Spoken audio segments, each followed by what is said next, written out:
बच्चों, आज हम पढ़ेंगे क्लास 10th हिंदी क्षितिज के अंतर्गत गद्य खंड में चैप्टर नंबर 13 मानवीय करुणा की दिव्य चमक, जिसके लेखक हैं सर्वेश्वर दयाल सक्सेना। तो चलिए सबसे पहले हम पढ़ लेते हैं पाठ का सारांश और अंत में पाठ से संबंधित प्रश्नों के उत्तर भी। तो चलिए जान लेते हैं यहाँ पर पाठ का सारांश। तो बच्चों, आप ध्यान दें, हमारे आज के पाठ का नाम क्या है? मानवीय करुणा की दिव्य चमक। और हम आपको यहाँ पर बता रहे हैं पाठ का सारांश। आप इसे चाहें तो अपनी नोटबुक में नोट भी कर सकते हैं और चाहें तो बार बार इसी प्रकार वीडियो को सुन के इसे अच्छे से याद भी कर लें। प्रस्तुत पाठ में लेखक ने फादर बुल्के के जीवन का चित्रांकन किया है। फादर बुल्के का जन्म बेल्जियम के रैम्स चैपल में हुआ था। वे इंजीनियरिंग की पढ़ाई छोड़ने के बाद पादरी बनने की विधिवत शिक्षा ली। भारतीय संस्कृति के प्रभाव में आकर भारत आ गए। बुल्के के पिता व्यवसायी थे। एक भाई पादरी था तथा एक परिवार के साथ रहकर काम करने वाला था। एक बहन भी थी जिसने बहुत दिन बाद शादी की। माँ की उन्हें बहुत याद आती थी। उनकी चिट्ठियाँ अक्सर उनके पास आती रहती थी। उन पत्रों को वो अपने मित्र रघुवंश को हमेशा दिखाया करते थे।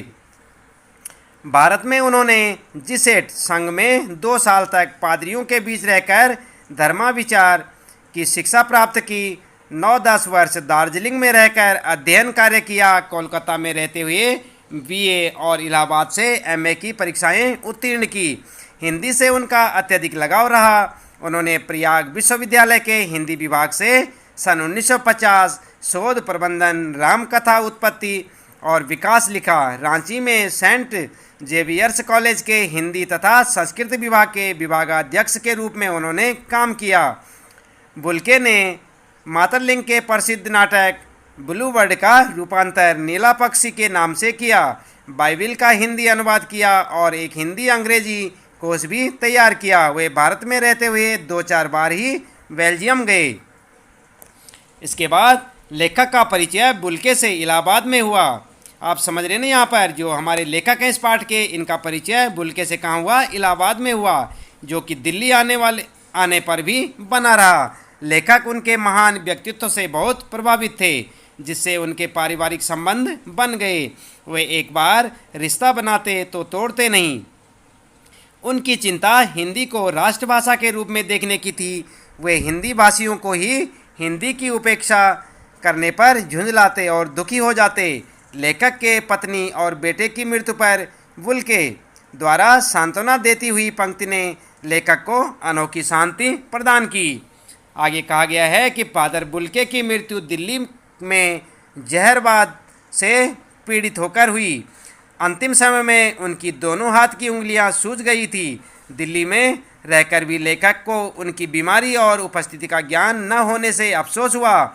18 अगस्त 1982 की सुबह 10 बजे कश्मीरी गेट निकलसन कब्रगाह में उनका ताबूत एक नीली गाड़ी से रघुवंश जी के बेटे परिजन राजेश्वर सिंह और कुछ पादरियों ने उतारा और अंतिम छोर पर पेड़ों की घनी छाया से ढके कब्र तक ले जाया गया। वहां उपस्थित लोगों में जैनेन्द्र कुमार, विजयेंद्र स्नातक, अजीत कुमार, डॉक्टर निर्मला जैन, इलाहाबाद के प्रसिद्ध वैज्ञानिक डॉक्टर सत्यप्रकाश, डॉक्टर रघुवंश मसीही समुदाय के लोग और पादरीगण थे। फादर बुल्के के मृत शरीर को कब्र पर लिटाने के बाद रांची के फादर पास्कल तोयना ने मसीही विधि से अंतिम संस्कार किया और सबने श्रद्धांजलि अर्पित की। लेखक के अनुसार फादर ने सभी को जीवन भर अमृत पिलाया, फिर भी ईश्वर ने उन्हें जहरवाद द्वारा मृत्यु देकर अन्याय किया। लेखक फादर को ऐसे सघन वृक्ष की उपमा देता है जो अपनी घनी छाया, फल फूल और गंध से सबका होने के बाद भी अलग और सर्वश्रेष्ठ था। इस प्रकार यहाँ पर आपने देखा इस पाठ का सारांश। आइए देख लेते हैं इस पाठ से संबंधित प्रश्नों के उत्तर। तो यहाँ पर पहला प्रश्न आपके लिए, फादर की उपस्थिति देवदार की छाया जैसी क्यों लगती थी? तो यहाँ पर आपका उत्तर होगा, फादर बुल्के मानवीय करुणा से ओतप्रोत विशाल हृदय वाले और कल्याण की भावना रखने वाले महान व्यक्ति थे। जैसे देवदार का वृक्ष आकार में लंबा चौड़ा और छायादार होता है, वैसे ही फादर बुल्के का व्यक्तित्व भी था। जिस प्रकार देवदार का वृक्ष लोगों को छाया तथा शीतलता प्रदान करता है, उसी प्रकार फादर बुल्के भी अपनी शरण में आए हुए लोगों का आश्रय देते थे। हर दुखी व्यक्ति उनके प्रेम, स्नेह और सांत्वनापूर्ण वचनों द्वारा शांति और शीतलता प्राप्त करता था। इसके बाद आपके लिए दूसरा प्रश्न है, फादर बुल्के भारतीय संस्कृति के एक अभिन्न अंग हैं, किस आधार पर ऐसा कहा गया है? तो आप उत्तर क्या लिखेंगे? फादर बुल्के पूरी तरह से भारतीय संस्कृति को आत्मसात कर चुके थे। भारत को ही अपना देश मानते हुए यहाँ की संस्कृति में रच बस गए थे। वे हिंदी के प्रकांड विद्वान थे एवं हिंदी के उत्थान के लिए सदैव तत्पर रहते थे। उन्होंने हिंदी में PhD की उपाधि प्राप्त करने के उपरांत ब्लू वर्ड तथा बाइबिल का हिंदी अनुवाद भी किया और अपना प्रसिद्ध अंग्रेजी हिंदी कोश भी तैयार किया। उनका पूरा जीवन भारत तथा हिंदी भाषा के लिए समर्पित था। वे यहाँ के रीति रिवाजों से भी परिचित थे। अतः हम कह सकते हैं कि फादर बुल्के भारतीय संस्कृति के अभिन्न अंग हैं। इसके बाद तीसरा प्रश्न आपके लिए, पाठ में आए हुए उन प्रसंगों का उल्लेख कीजिए जिनसे फादर बुल्के का हिंदी प्रेम प्रकट होता है। उत्तर होगा, फादर बुल्के के हिंदी प्रेम का सबसे बड़ा प्रमाण यह है कि उन्होंने सबसे प्रामाणिक अंग्रेजी हिंदी कोश तैयार किया। भारत आकर उन्होंने कलकत्ता से हिंदी में BA तथा इलाहाबाद से MA किया। उन्होंने रामकथा, उत्पत्ति और विकास पर शोध कर PhD की उपाधि प्राप्त की। ब्लू बर्ड का अनुवाद नील पंछी के नाम से तथा बाइबिल का हिंदी अनुवाद किया। सेंट जेवियर्स कॉलेज रांची में हिंदी विभाग के अध्यक्ष बने। वे परिमल नामक संस्था के साथ भी जुड़े रहे। हिंदी को राष्ट्रभाषा के रूप में प्रतिष्ठित करने को तथा लोगों को हिंदी भाषा के महत्व से परिचित कराने के लिए विभिन्न प्रयास किए। इसके बाद चौथा प्रश्न है यहाँ पर आपके लिए, इस पाठ के आधार पर फादर कामिल बुल्के की जो छवि उभरती है उसे अपने शब्दों में लिखिए। आप क्या लिखेंगे? उत्तर होगा, फादर कामिल बुल्के का व्यक्तित्व सात्विक तथा आत्मीय था। ईश्वर के प्रति उनकी गहरी आस्था थी। ईसाई पादरी होने के कारण वे हमेशा एक सफ़ेद चोगा धारण करते थे। गोरा रंग, सफ़ेद झाई मारती, भूरी दाढ़ी, नीली आंखें उनकी प्रभावशाली पहचान थी। उनकी बाहें सदा सभी को गले लगाने के लिए आतुर रहती थी। वे वात्सल्य एवं प्रेम की मूर्ति थे। हमेशा एक मंद मुस्कान उनके चेहरे पर तैरती रहती थी। दुखी विरक्त लोगों को वे सांत्वना देकर, सांत्वनापूर्ण वचन बोलकर शीतलता प्रदान करते थे। भारत देश से उन्हें बहुत प्रेम था।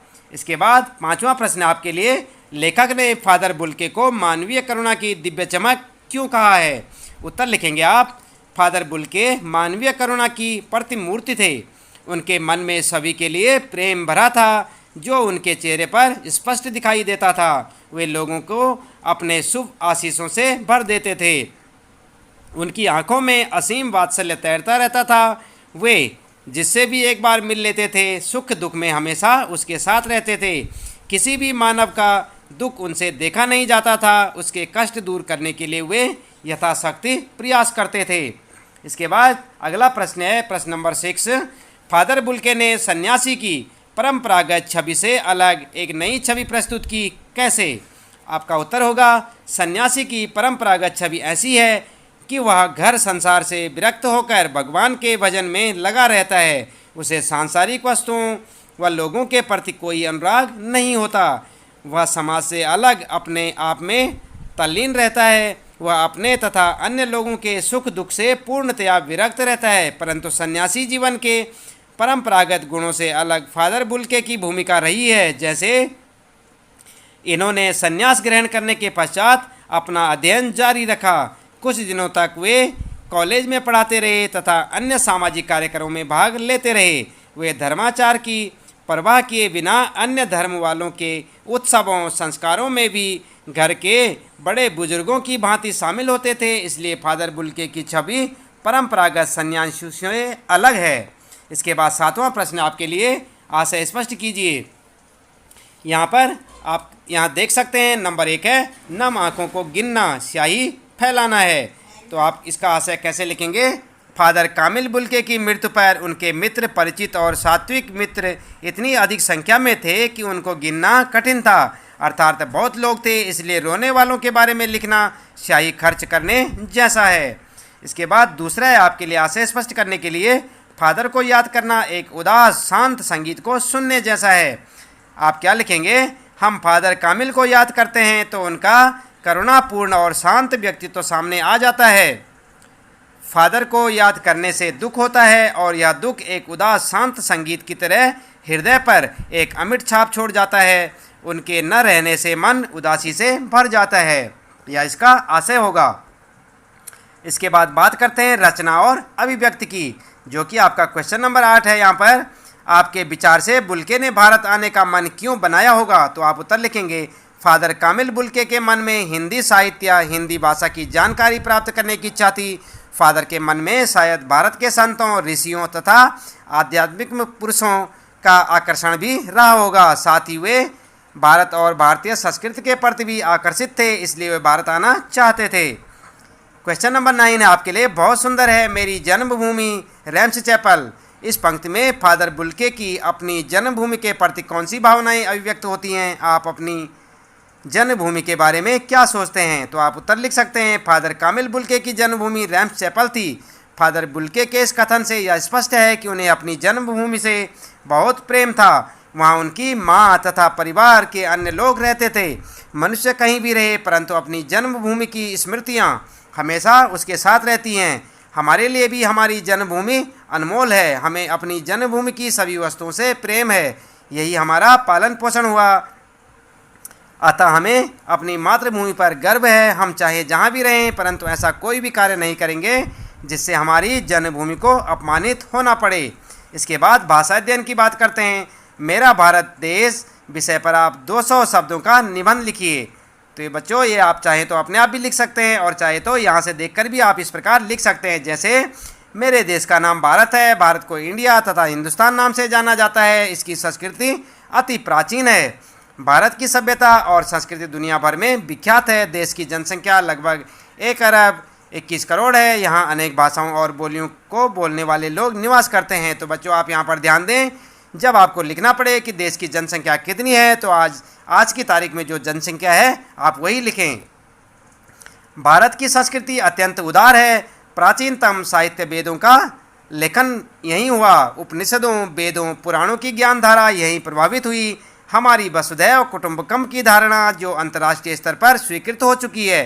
भारतीय सभ्यता और संस्कृति के कारण ही हमारा देश विश्वगुरु कहलाता है। आगे आप लिखेंगे ऋषियों के बारे में। तो ऋषि मुनियों की तपोभूमि और सत्य सनातन संस्कृति के लिए हमारा देश जगत प्रसिद्ध है। यहाँ अनेक संत और महात्माओं ने जन्म लिया। राम, कृष्ण, बुद्ध, महावीर, कबीर, गांधी आदि महापुरुष हमारे आदर्श रहे हैं। मेरा देश धार्मिक विविधता वाला देश है। हिंदू, सिख, बौद्ध, जैन, ईसाई, मुस्लिम आदि धर्मों को यहाँ एक समान दृष्टि से देखा जाता है। भारत एक धर्मनिरपेक्ष देश है। महान हिमालय से रक्षित तथा पवित्र गंगा से सिंचित हमारा भारत एक स्वतंत्र आत्मनिर्भर देश है। मेरा देश लोकतंत्र में विश्वास रखता है। यहाँ सभी को उन्नति करने के समान अवसर प्राप्त हैं। भारत तेजी के साथ आगे बढ़ रहा है। अशिक्षा, गरीबी, बेरोजगारी से लोग डटकर मुकाबला कर रहे हैं। यदि हम सब अपने अपने स्वार्थ त्याग कर देश हित का संकल्प लें तो भारत पुनः विश्व का सिरमौर बन जाएगा। भारत निरंतर प्रगति करता जा रहा है। यह विश्व शक्ति के रूप में उभर रहा है। ऐसा सुंदर देश विश्व में और कहीं नहीं है। तो इस प्रकार से आप अपने देश भारत पर जो है निबंध लिख सकते हैं। इसके बाद आइए देख लेते हैं यहाँ पर 11वां प्रश्न क्या है।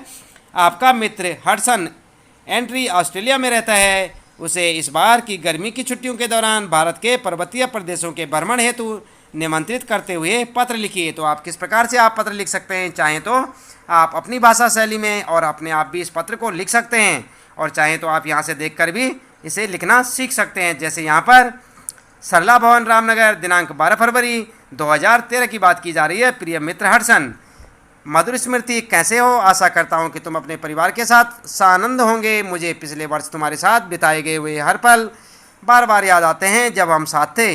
इसी कारण मैंने तुम्हें यह पत्र लिखा है। मेरी इच्छा है कि इस बार की गर्मियों की छुट्टियाँ तुम यहाँ भारत में हमारे साथ बिताओ। मैं तुम्हें भारत के पर्वतीय प्रदेश की यात्रा करवाना चाहता हूँ। अतः तुम शीघ्र 1 माह की योजना बनाकर भारत आ जाओ। अपने माता पिता को मेरा प्रणाम कहना, और पत्रोत्तर की प्रतीक्षा में तुम्हारा मित्र। आप अपना नाम लिख सकते हैं। तो इस प्रकार से बच्चों आइए देख लेते हैं यहाँ पर 12वां प्रश्न क्या पूछा गया। निम्नलिखित वाक्यों में समुच्चय बोधक छांटकर अलग कीजिए। पहला है तब भी जब वह इलाहाबाद में थे और तब भी जब वह दिल्ली आते थे। तो यहाँ पर समुच्चय बोधक यानी कि दो समुच्चयों को मिलाने वाला शब्द कौन सा है यहाँ पर, और। आपका उत्तर होगा और। इसके बाद आइए देख लेते हैं, माँ ने बचपन में ही घोषित कर दिया था कि लड़का हाथ से गया। तो यहाँ पर ध्यान दें आप कि जो किस शब्द है आपका उत्तर होगा। इस अगला, वे रिश्ता बनाते तो तोड़ते नहीं थे। तो यहाँ पर दो वाक्य हैं, जो वे रिश्ता बनाते तो जो आ रहा है यहाँ पर, वे रिश्ता बनाते थे तो तोड़ते नहीं थे। तो यहाँ पर आपका उत्तर क्या होगा, तो।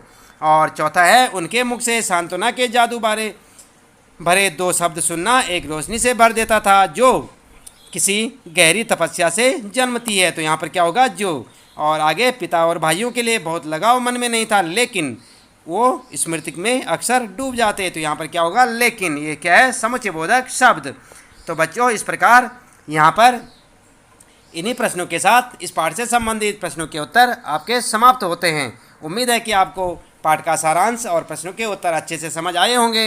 इसी के साथ हम आपसे लेते हैं आज की इस वीडियो में विदा। आपका दिन शुभ हो।